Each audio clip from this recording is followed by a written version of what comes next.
Welcome back to Prime Arcana. The southwestern road into Frostfair was jagged and uneven, creating a symphony of rattling wheels and shuffling boots. Ettin sits huddled in her cage, her tail curled protectively around her knees. Her body aches with lingering pain. Fractures that haven't healed fully throb with every jolt of the cart. The broken bones in your ribs and the strain in your shoulders serve as constant reminders of what had been done to you. The iron bars surrounding you are rusted but strong. You've seen others try to break their bars, but it earned them nothing but bruised hands and sharp spear pokes from the guards. Above you, the sky is a dull gray, thick with the promise of snow. The cart carrying you is part of a chain of wheeled cages, each containing a prisoner collected from the wild reaches of the Scourge. In the cell ahead of you, a gaunt orc snarls silently at your captors, his tusks chipped and face marked with old battle scars. In the cell behind you, a pale elf woman, no older than 20 by her kind standards, sits in the corner, her knees drawn up to her chest, lips moving in what looks like either a prayer or a curse. The escort around you is composed entirely of Frostfair City watchguards. When you shift after feeling a quick pain in your side, the chains around your wrists and ankles clink softly, which draws attention of a nearby goblin guard with a gray beard. He slams the butt of his pike against your cage. "You're lucky you're still breathing." Your fur's matted with blood and dirt, the result of days on the road and countless encounters with those who thought poking a caged cat was an entertaining pastime. The caravan creaks onward, and its pace is slow. The massive walls of Frostfair loom ahead, a fortress of ice and stone that dwarfs the surrounding landscape, imposing and ominous. Its jagged towers pierce the clouds, and its parapets bristles with watchful guards. You can feel the city's oppressive weight holding you down even before you pass through the gates. They groan open as you are pushed through. "Keep them moving," calls a stern voice from the front. It belongs to the caravan's leader, a tall, lean, elven guard with a long sword in his hand and some kind of odd weapon on his hip that Ettin has never seen before. His voice carries easily over the clamor of the wagons. "We don't want to linger here longer than necessary." As you pass through the gates, the sounds of Frostfair wash over you. All around, the lower city is a maze of narrow streets and towering stone buildings, with walls encrusted in frost and grime. You can see smoke curling from chimneys. On your way through the narrow streets, where some townfolk have gathered to jeer at you and the rest of the new prisoners. All of the locals are ragged and squalid, gaunt with hunger, clearly poor and angry, and you can just feel that they've been twisted with venomous hatred for you and the other people in the cages. Without warning, many of them start throwing rotten vegetables and spoiled meat that rain down into the cells, splattering against you. "Filth!" a halfling screams, shaking his fist. "You deserve worse than chains!" An elven woman hurls a moldy cabbage that thuds against Ettin's cage, splattering you with foul-smelling pulp. "Stay in the wilds where you belong!" She's just really unsure of her surroundings. This is the most people that she's seen in, her entire life as far as the diversity, but, she's getting quickly overwhelmed, and it's starting to bubble up into agitation, and she's just pissing at these people around her, trying to back up as far as she can. She doesn't know what to say. And finally, the guards turn the row of cells out of the promenade into a shadowed side street, where the buildings close in tightly. The carts come to a halt in front of the iron-deep prison. Its towering walls loom before you, flanked by Minotaur guards. "Unload them," the caravan leader orders. And the guards move quickly, unlocking the cages one by one and dragging most of the prisoners out. Ettin watches as the orc ahead of her is yanked roughly to his feet, his chains clattering as he stumbles forward. A dwarf guard sneers. Let's go, Furball. You don't want to give us no trouble. She growls at him, and does he put his hand on her at all? No, he's aiming this weird little device at her. It looks kind of like a crossbow, but there's not an arrow. Instead of an arrow, there's just this like long metal tube pointed directly at her. She like snaps at him. He takes a step back, but he doesn't say anything. He keeps it pointed at you. And it's just a loud growl still coming from her as she like stares him down. And he shouts over to a couple of the other guards and he goes, I think we might have a problem with this one. And a couple of the other guards, just start looking over in your direction. She's just maintaining eye contact with them. Like she's hyper focused on him. And he goes, come on out. This is going to be bad enough for you as it is. You don't want to go down in there bleeding. She doesn't come out.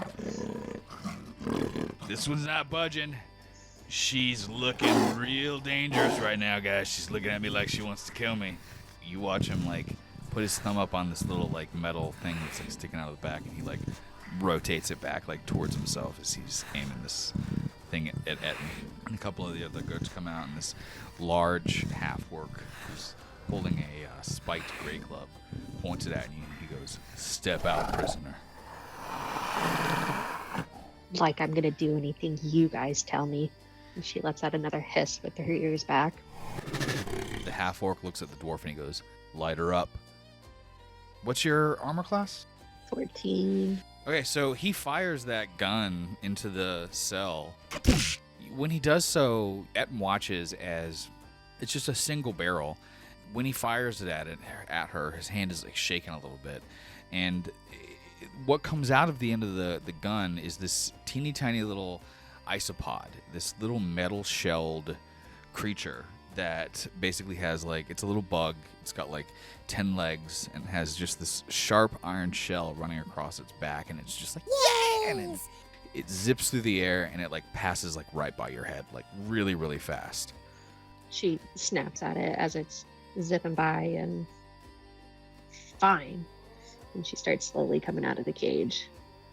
And she's growling and snapping at them as she does it.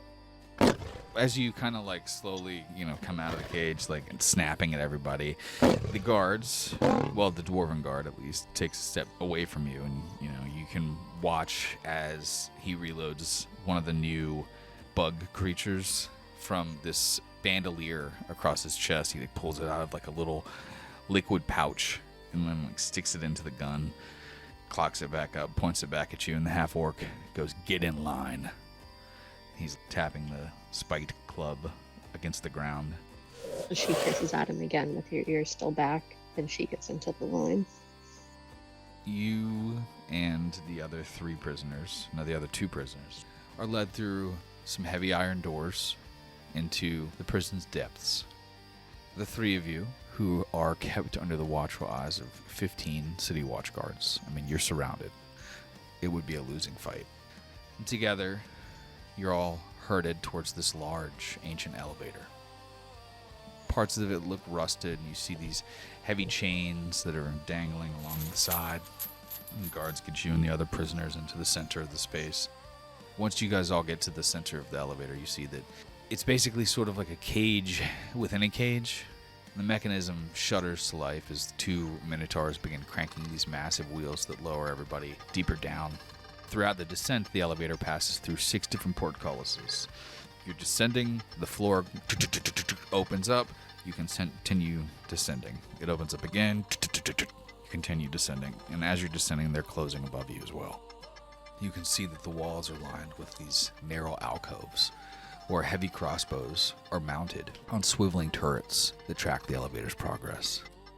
You imagine the devastation that they could unleash and wonder just how many prisoners have tried and failed to fight their way back up this pathway of death.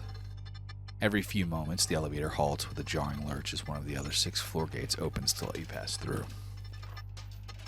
Wherever they've brought you, it's meant for the people who the world wants to forget. Rhymethorpe doesn't have dungeons, but the Temple of the Ice Lord definitely does, and that's what this kind of reminds you of the most. A very, very small version This elven woman is like, but please, you don't understand. I'm innocent. My family will pay. Just send word to them. I beg you. One of the guards just starts laughing. Save it for your god. I have coin. Enough to buy your silence, all of you. Just name your price. Just let me go. One of the other guards is like, coin's worth nothing where you're headed. The orc prisoner is kind of nearby, closest to you. He sneers over at the elf woman and he goes, beg all you want. It won't matter. By the time you reach the final gate, everyone seems lost in their own thoughts as the reality of your fate begins settling in. With a final jarring lurch, the elevator comes to a halt, and the guards begin unlocking the bars. You and the other prisoners are shoved forward into oppressive darkness. A deafening clang echoes through the chambers. The platform lurches skyward, disappearing behind closing metal shutters. For a moment, everyone stands motionless, listening to the rattle of chains disappear into the shadows above. Then silence. Only now does it become real. There's no going back. Drips of water plink into murky puddles. Ettin clutches sore ribs as she scans the wide cavern.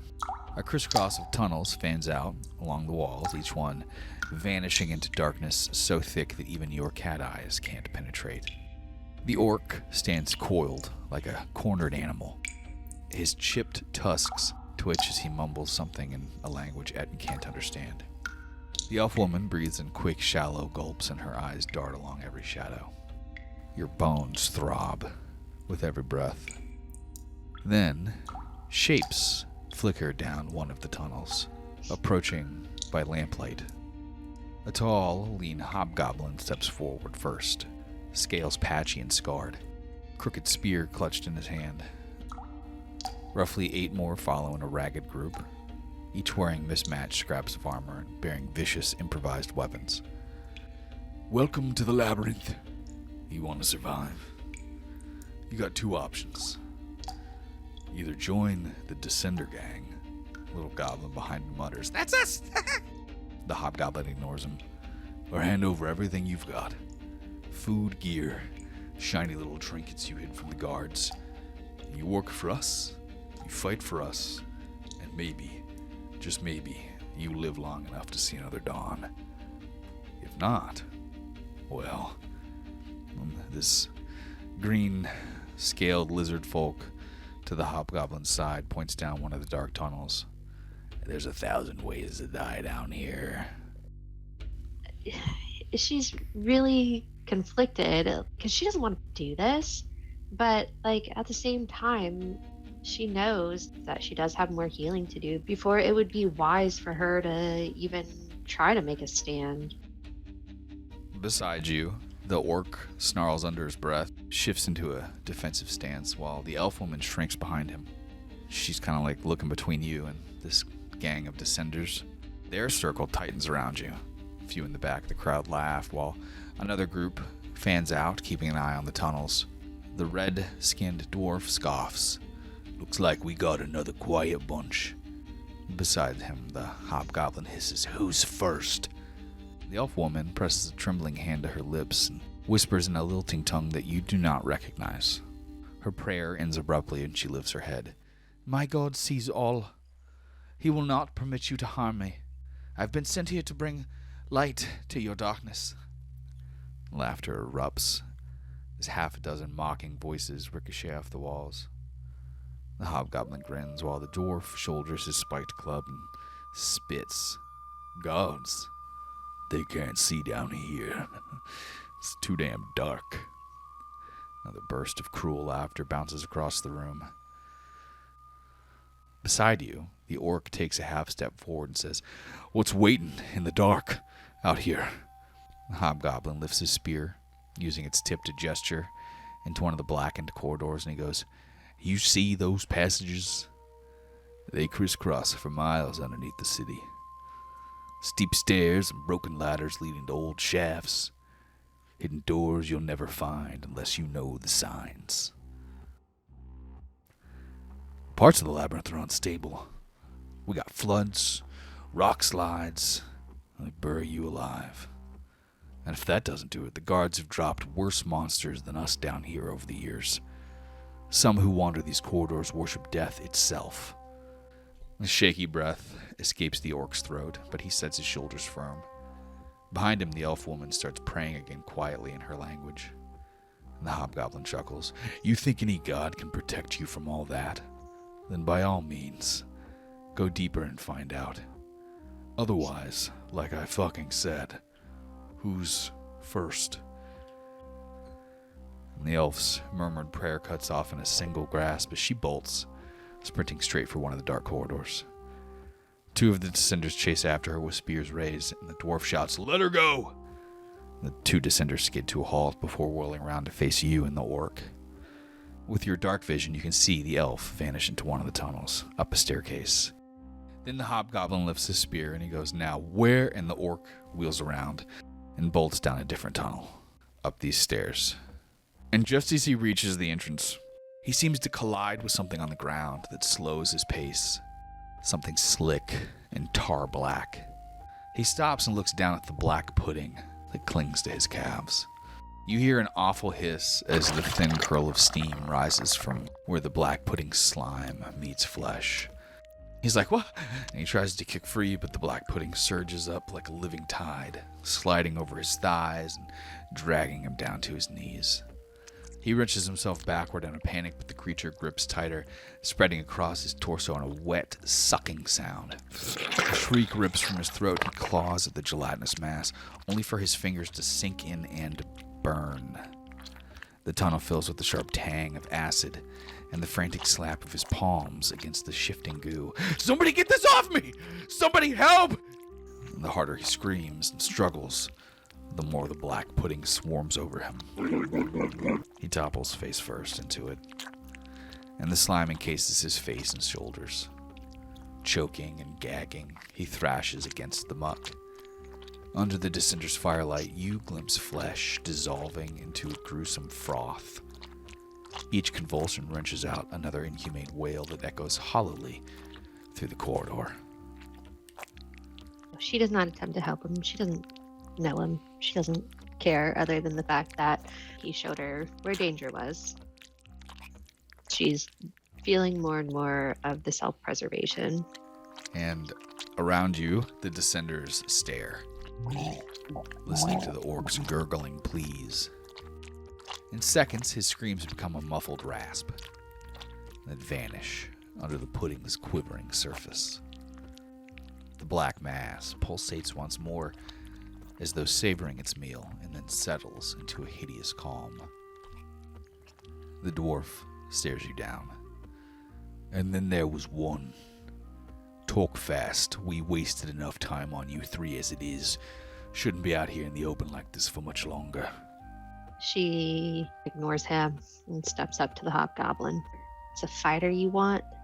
I'll fight with you, but I'm going to need to rest up first.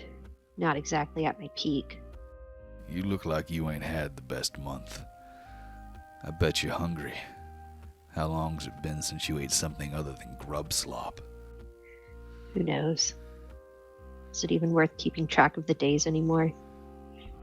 "Our leader is like you. He's a Tabaxi. We don't see your kind down here often. I bet he'd like to meet you." Your ears kind of perk up with that, as if she's trying, like you can see her physically trying to understand what that word is. And like me. And he nods. He was just like you. A little bit taller. Fur's a different color. And then it clicks in her head. Oh, okay. "So we're good here?" Yeah. As long as that one doesn't look at me too hard. And she nods over to the dwarf. He's looking at you hard. The hobgoblin goes, "All right, what have you got? Give us what you can. Before you go inside, you got to give something up." I mean, she pats herself down and she says, "I literally have nothing." The hobgoblin looks at you and he goes, "You got nothing?" She didn't come in with her pack. She didn't come in with any of her weapons or anything like that. "I'll let the boss decide what to do with you then." He steps to the side. The group kind of makes way for you to walk into this tunnel that they came from as they spread around you. Fuck it, she walks forward. The lizard folk takes point. The hobgoblin brings up the rear, and you can hear his crooked spear sort of tapping rhythmically against the floor as you guys are walking down this tunnel. And as you move down the hallway, you pass a set of alcoves on either side. Movement flickers in the shadows, figures crouched low in the darkness.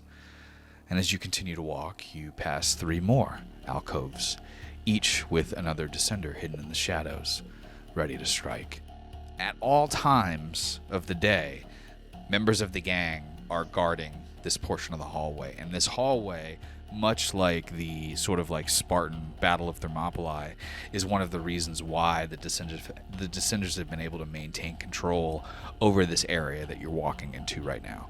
Because it's just this thin hallway that has these fucking alcoves that these guys are using as like, you know, they all have little hand crossbows and spears, and some of them have slings and daggers and stuff. So it's very difficult to get down this hallway, especially if they close in and basically like make themselves into a phalanx, which is what happens after you pass through all 4 of them and into this first room of the area.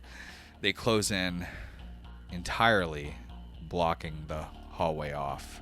So like you would have to basically like push through 8 people to get through it. Once you've finished with that first hallway, you pass into this open domed chamber, and it's all stone.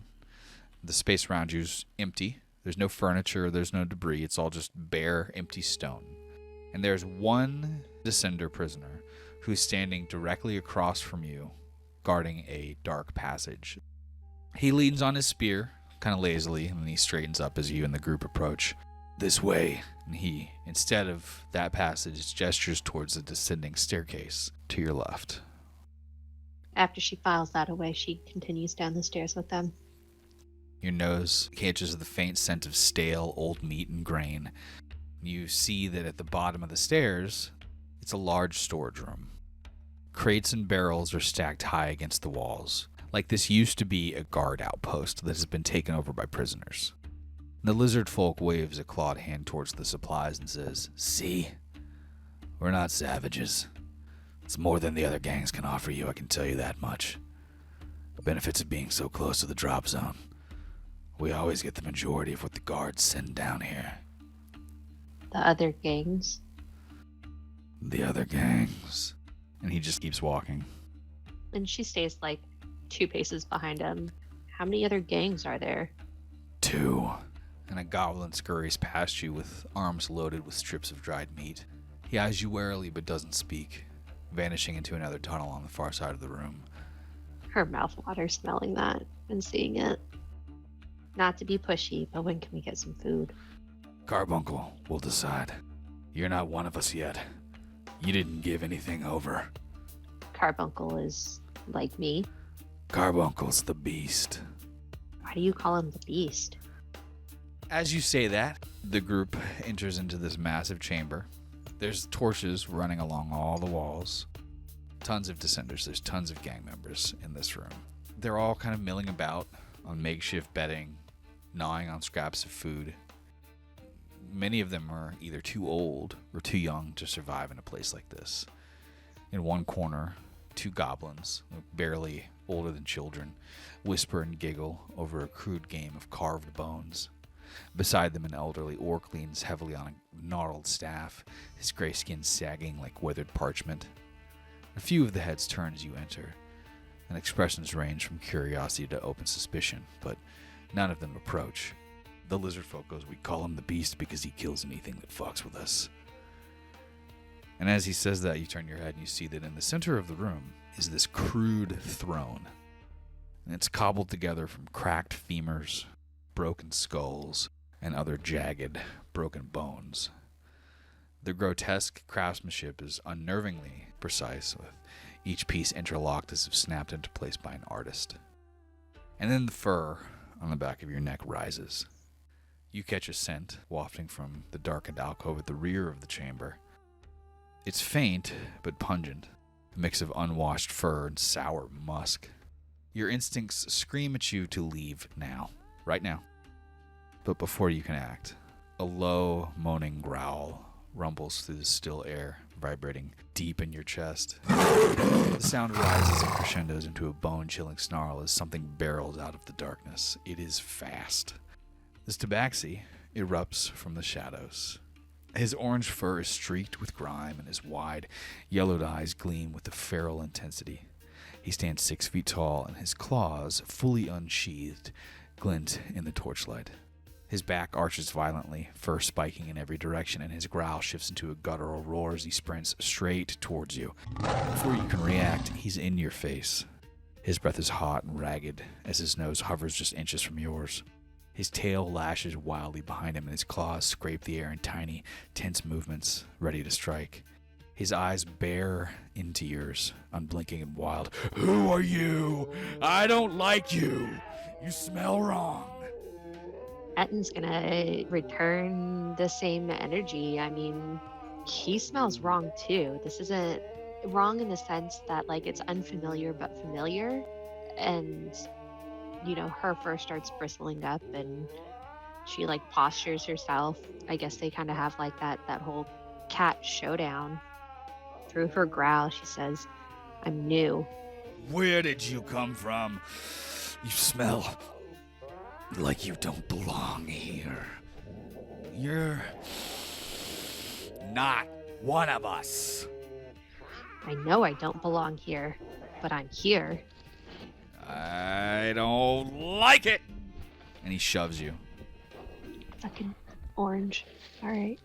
She stumbles to like catch herself as he shoves her, and her yowl kind of deepens, and she says, "I don't like it either. I want to leave." And he points out the door behind you and he goes, "Then leave." "I can't. I don't know how to get out." All of the descenders behind you make way for you to head out the way you came. And he flexes his claws. "This is mine." "I'm not trying to take it," as she like keeps him in her front. And he keeps walking towards you, puffing himself up, making himself bigger. All of the prisoners are getting away from him. "I want to go back up top. I don't want to be in the underground." "None of us want to be down here. There is no going back. You think they're going to let you out? They're not going to let you out. And you smell like a demon." And then he pushes you back up against the wall. When he backs her into the corner, she's going to lash out and bite at him. All right, roll initiative. He got a 16, so when you go to bite him, he's going to attack once with his claw. That's a miss with a 4. He's going to attack again with his second attack, and that's another 4. He goes, "Are you a shapeshifter? You're not a Tabaxi." And he keeps slashing. She's going to try that bite. Oh Nope. my goodness, that's a fucking 1. Yep. When she tries to come in and bite him, the hobgoblin trips her. She's not prone. I'm not going to make it so you're prone. But you got to waste a bonus action to get back up. No. So she's going to use that bonus action to stand back up, and she says, "I'm just a cat." "You don't smell like any cat I've ever met." And then he slashes at you with his scimitar that he pulls out from his belt. It's like rusted, dulled. That was a hit. He strikes it across you and doing 7 damage. So yeah, he gets you kind of good. Using her bonus action this round to go into her rage. "I don't even know what another cat is supposed to smell like. I haven't seen one of me ever." And she goes to scratch at him. "Another what?" Ooh, damn. So when she goes to scratch at him, he grabs her hand. "Cats aren't supposed to smell like you." Headbutts you with a unarmed strike, which hits with a 25. Okay, so that's 2 damage. And then he's going to use his second attack to try and stab the scimitar through your stomach. "I have a feeling I'm not welcome here." Okay, so that's going to be a 20. That's a hit. 2 damage. That was his second attack, but this guy's a fighter. So he's got action surge. So he's going to use his action surge. 7. That's a miss. All right. It is Ettin's turn. Well, maybe then I'm not a cat. And she's going to go to headbutt him right back. And she's going to use Strike of the Giants with that. Is a 12 hit? His armor class is a fucking 12. Hell yeah. As she headbutts him back, target takes an extra 1d6 cold damage. Okay. If the target is a creature, it must succeed on a Constitution saving throw, or its speed is reduced to 0 until the start of my next turn. The saving throw DC for this effect equals 8 plus my proficiency bonus plus my strength or constitution modifier. Yeah, it'd be 8 plus 6. All right, so roll your shit, and then I'll try to beat a 14. I hope she hits him so hard that his head explodes. She just caves his face in. Well, it's only another 1d. Oh, I haven't even rolled damage for my unarmed strike. Okay, all right. All right, so here's... All right, so 7. Okay. He gets 22, so he does save on that, so he takes the 7 damage. No, he takes all of the damage, but he's not slowed. He's not slowed. Okay. Yeah. That works. So he takes the 9 damage. I'll say that I've pulled that one hand free.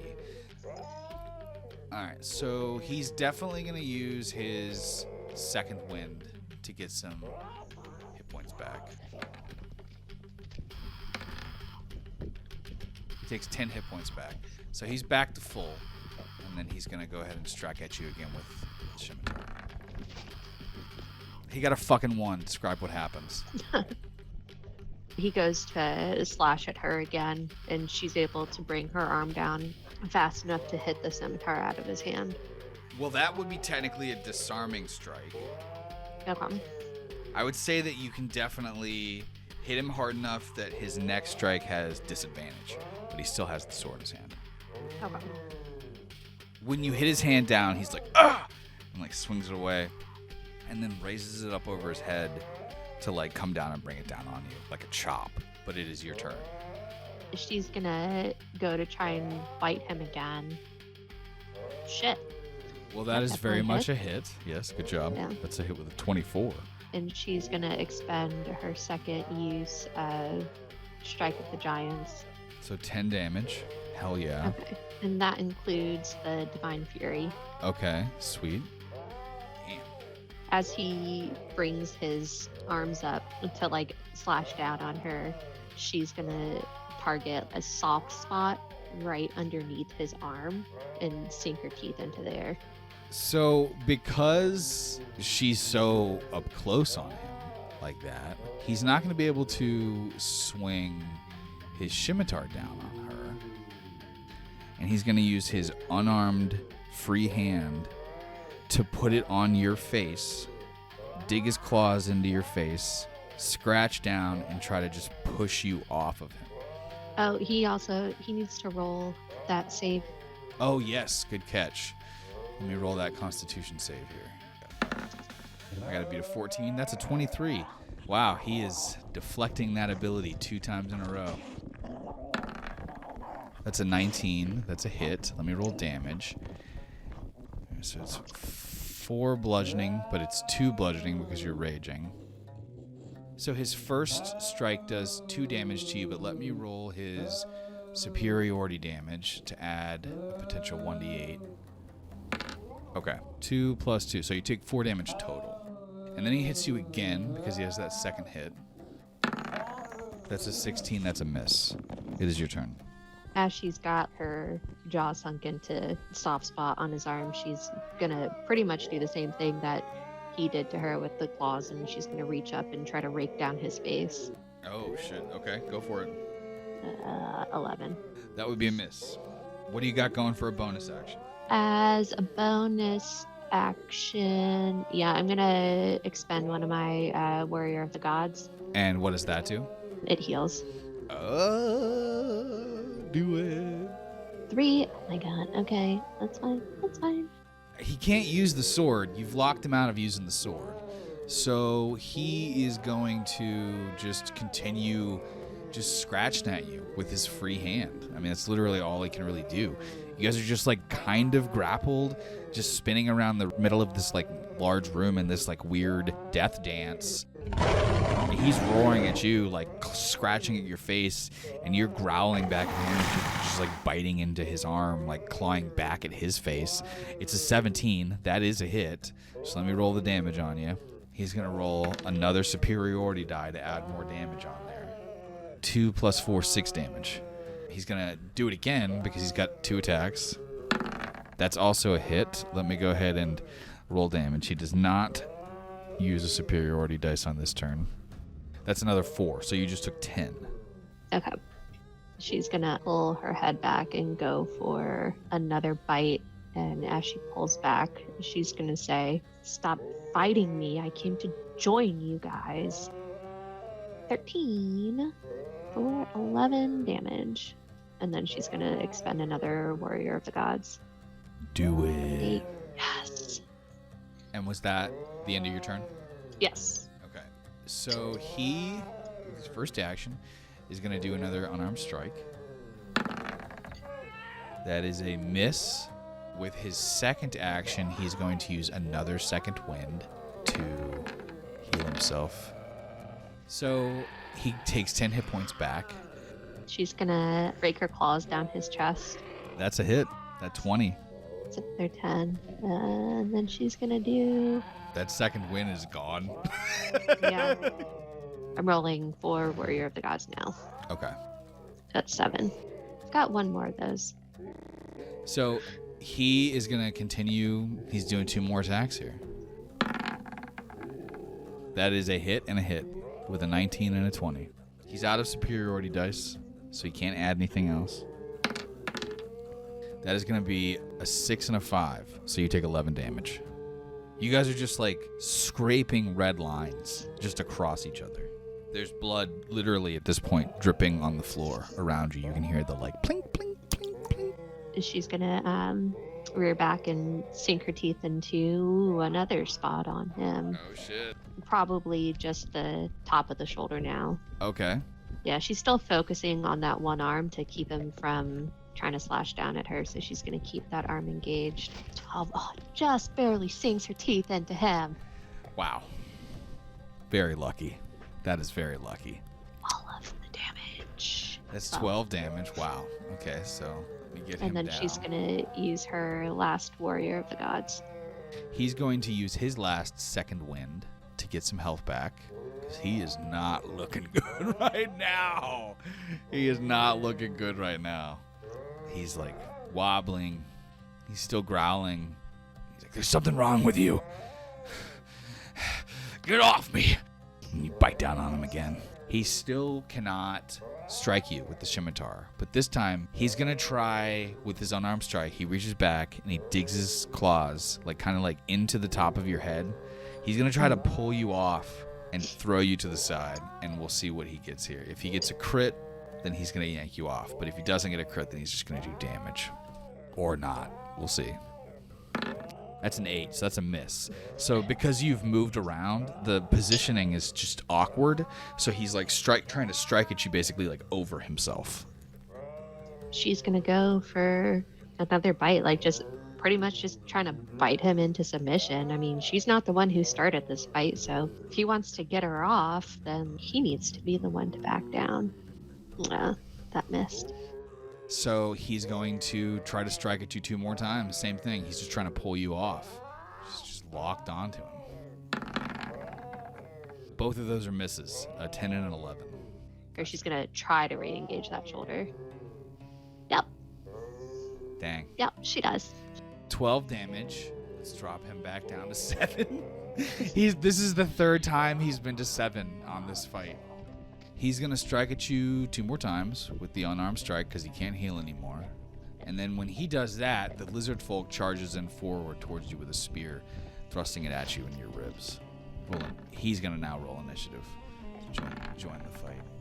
And the 2 strikes, it was a 17 and a 25, so Carbuncle hit both times, doing a total of 5 and 4, so 9 damage on Ettin. And the lizard folk is going to roll initiative. So He got a 6, so he goes last. So you still get to attack. You see, Ettin sees this guy coming in towards you with a spear. She's gonna try her hardest for a killing blow on this guy, since he doesn't want to fucking get up. I mean, he's asking for it at this point. He's making her do it. So let's see. It'll be with a bite. Ugh, doesn't work this time. That's an 18. That's a hit. This is piercing damage. So it's a 14, so you take 7. He goes, "Get away from the boss!" And then Carbuncle shouts back, "You stay out of this, she's mine!" And then he tries to slash back down at you.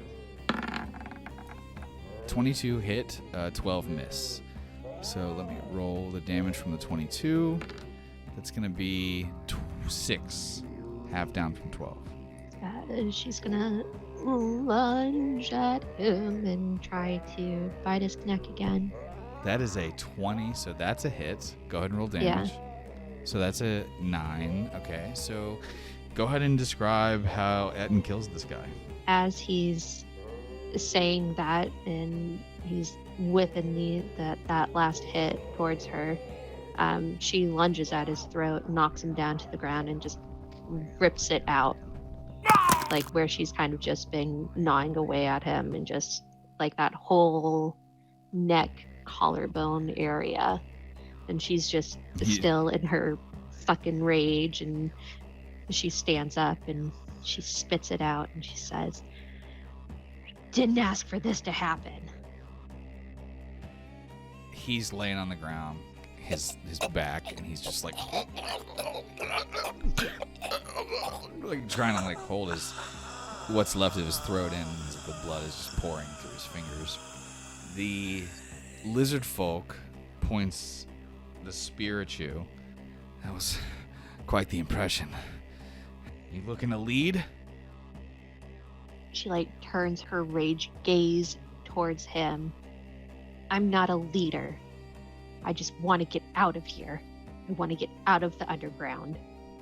When she says that, the hobgoblin steps up beside the lizard folk and kind of brandishes his own weapon, and he goes, "Good. Because I'll tell you this much. You might have taken down the boss, but there's another 30 of us waiting in the shadows. And I don't want you to stick around and test your luck." And he points back towards the storage room you passed earlier, and he goes, "You were right. This was a mistake bringing you here. We should have just made you go off into the tunnels. Take as much food as you can carry, but after that, get the fuck out. You're not welcome here." And she says through her gritted teeth, "I need a weapon." The dwarf says, "Take whatever you can off of his body."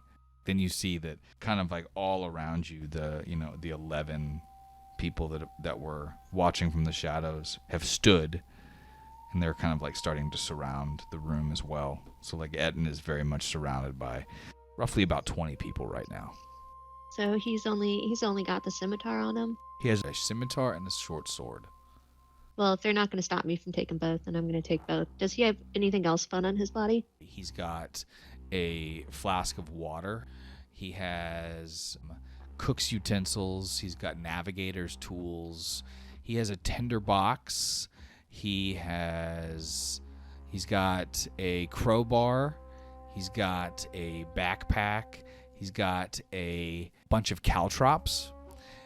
He's got a rope.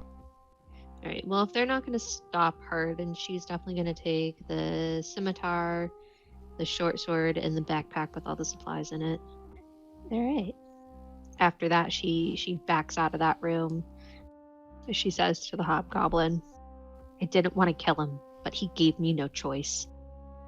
I knew that guy for a couple years, and his instincts were on point. If he says there's something wrong with you, I believe him. She doesn't answer him, but inside she's thinking there's fucking nothing wrong with me. I'm just a cat. And then she goes to the supply room. And as you go to the supply room, you see that there is, crates filled with old stale bread, You know, there's crates with crackers. There's crates with dried jerky. There's crates with dried herbs that are just like crunchy and stale. All of the food is honestly stale. You know, you see that there's a lot of mold on some of the meat. The reasoning for that is that there's also a lot of, mushrooms that are stocked up in this space. Basically, that's all they've got. She's going to take the least moldy looking meat. I'll say that your backpack that you take from him with all of the stuff in it already, I'd say that there's enough space to basically carry about a week's worth of food. And as you walk away from that room where Carbuncle attacked you, the hobgoblin turns to face the gathered group. And he goes, "Right then, that makes me the boss now." And there's this murmur that ripples through the gathered descenders as the red-skinned dwarf steps forward. And he goes, "Who put you in charge then? I've been here longer than you. If anyone's taken over, it'll be me." As the lizard folk goes, "Over my dead body. This is my gang now." And the dwarf snouts, "Fine by me." Like, before the words are fully out of his mouth, the dwarf lashes out with a vicious, meaty fist, catching the lizard folk square in the jaw.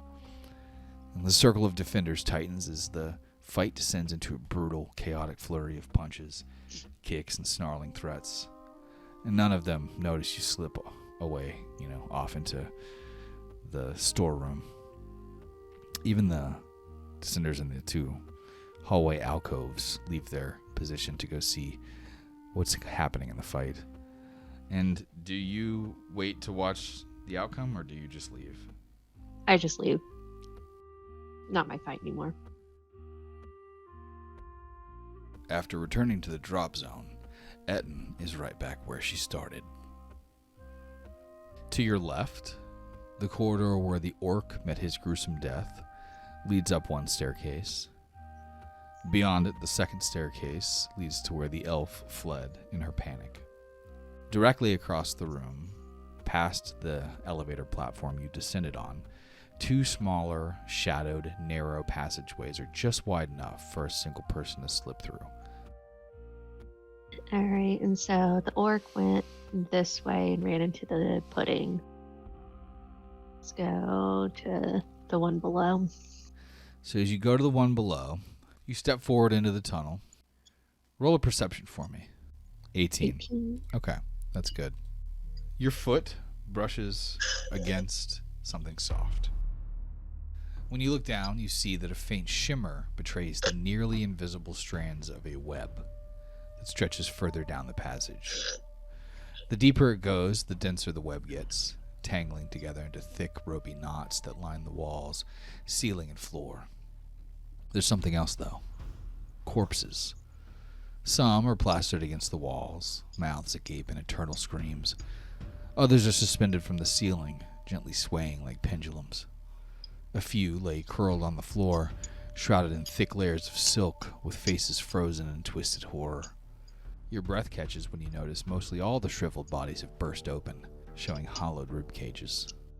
When you look back over your shoulder towards the drop zone, you see that it's still empty.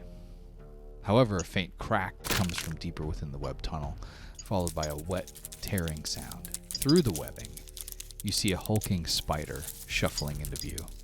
Its chitinous red legs click against the webs as it crawls along the wall in your direction. It pauses at one of the webbed corpses, not yet aware of you. The husk of the corpse beneath it suddenly trembles and erupts in a sickening scream as dozens of writhing hatchlings spill out, squabbling over the remains of their host to greet their mother. She's used to rats, not spiders. And she can see all these little hatchlings, and she's wondering how many of those hatchlings have grown up and are now bigger spiders down this hallway. And just weighing the pros and cons of going after the mom. So she's going to try and back out. Go ahead and roll a stealth for me.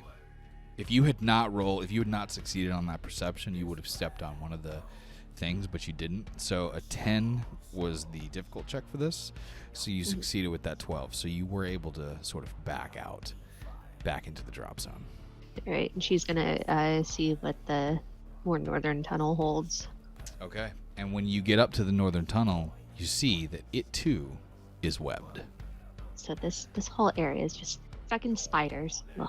Okay, something that smells of death. I guess she's gonna go back up to this area over here. And can she still hear the snoring?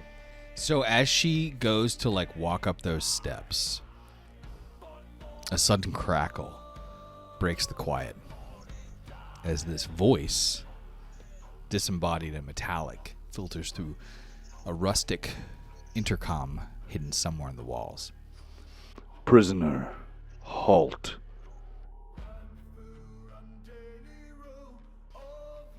And she's just kind of like looking around, like trying to figure out where it's coming from. And Roll a perception for me or an investigation. yeah, that's gonna be perception. You cannot see where the sound is coming from. Somewhere on the ceiling. She kind of answers and feels stupid while she's doing it. She goes, "Me?"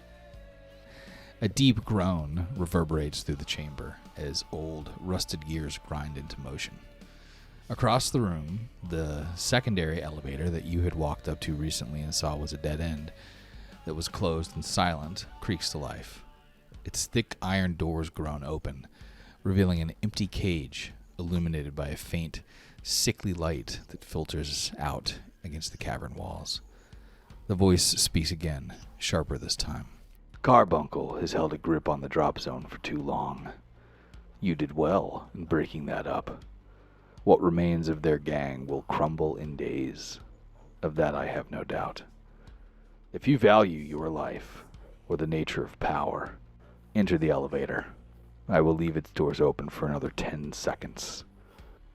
Know that this offer will not come again. Well, she values her life.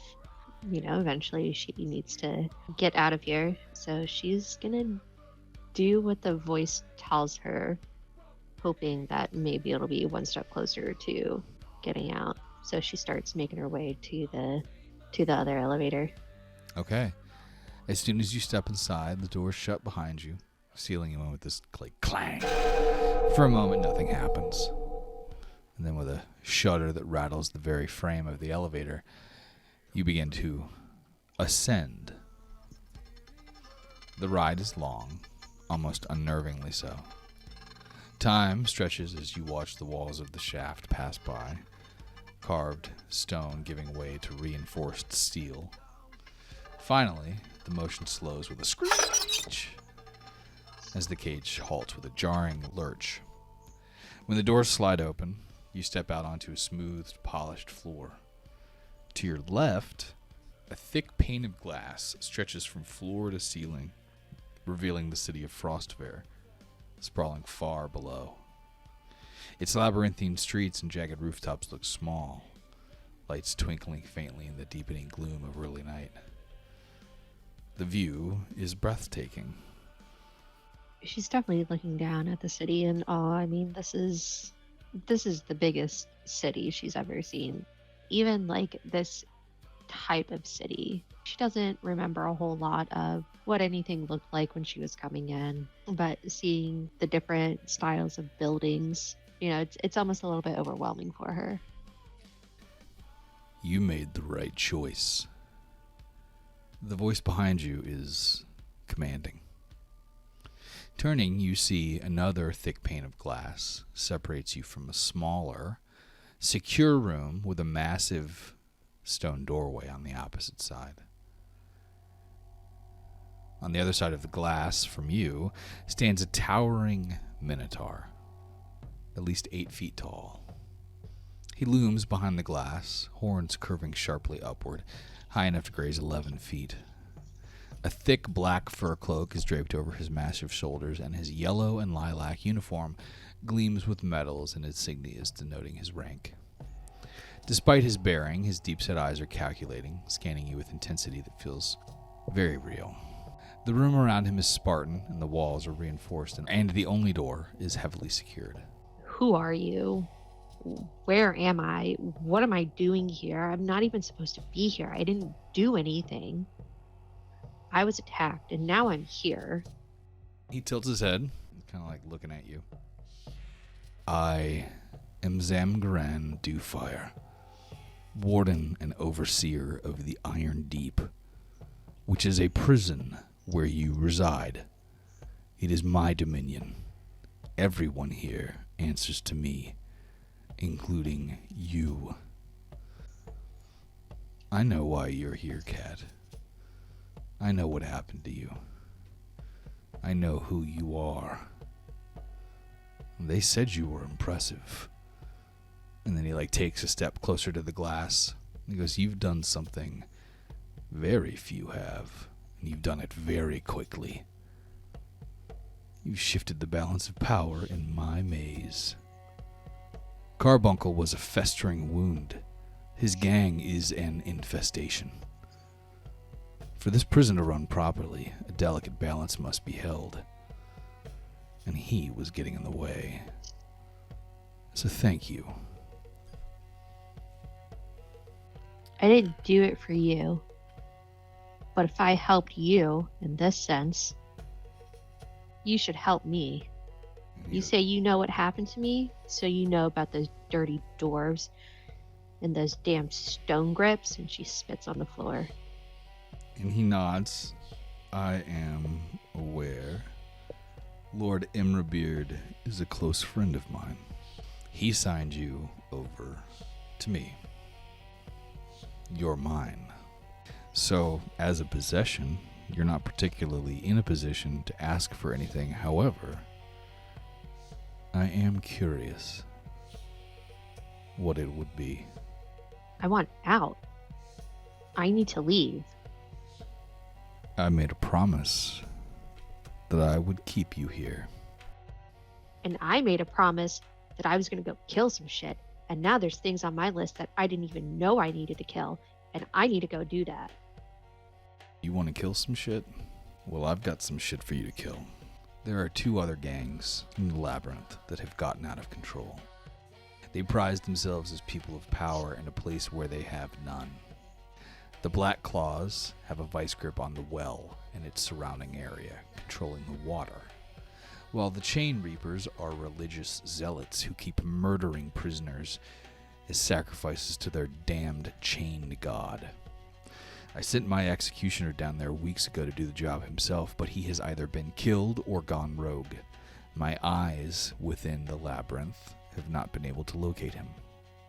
Do what you did to Carbuncle, to the leaders of the Black Claws and the Chain Reapers, and I will consider a shortening of your sentence. But there will be no immediate release. Know that.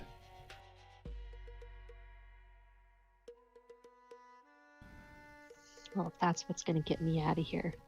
But before I go and do this for you, I need better things. I need my things. I want my stuff back. Whatever you came in with is what you have. I can offer you better weapons. I don't have any of your stuff. Anything that belonged to you, the dwarves kept. Oh, those greedy little assholes. I bet they kept it.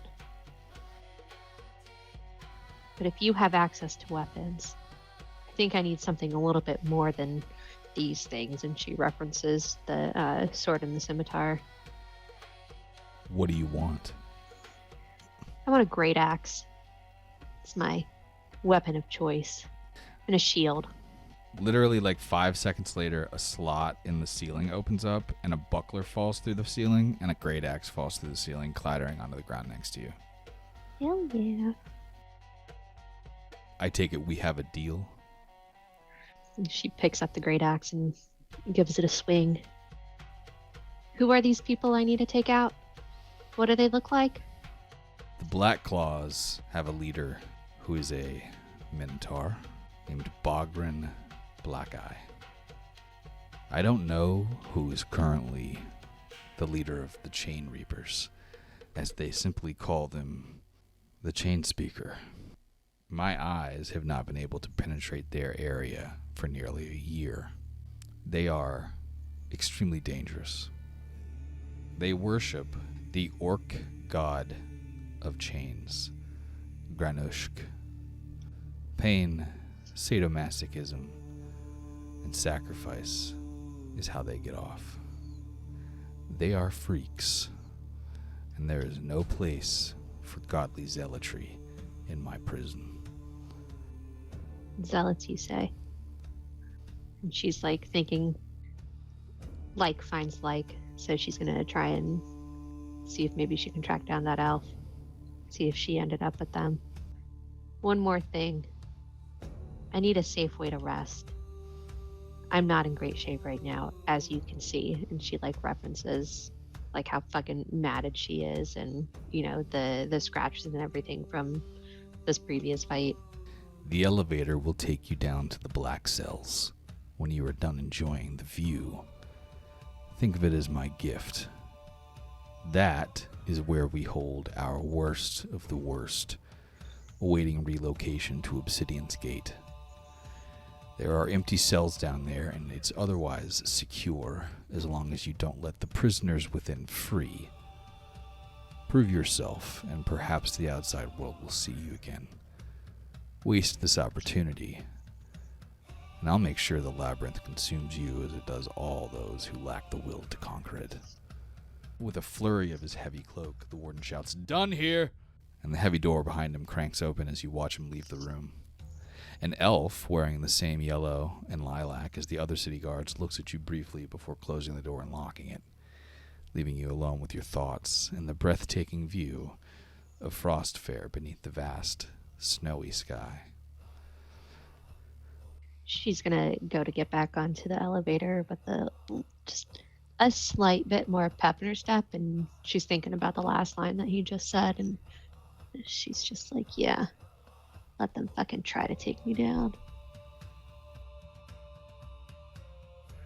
And 2 months later, standing in the drop zone, Ettin stares back at Skogul, stopping a few feet away from him after ascending from the black cells. You're blue. And I think Skogul, taking note that everything has moved away from him since she showed up, he stands and he goes, "And you look like trouble." To be continued.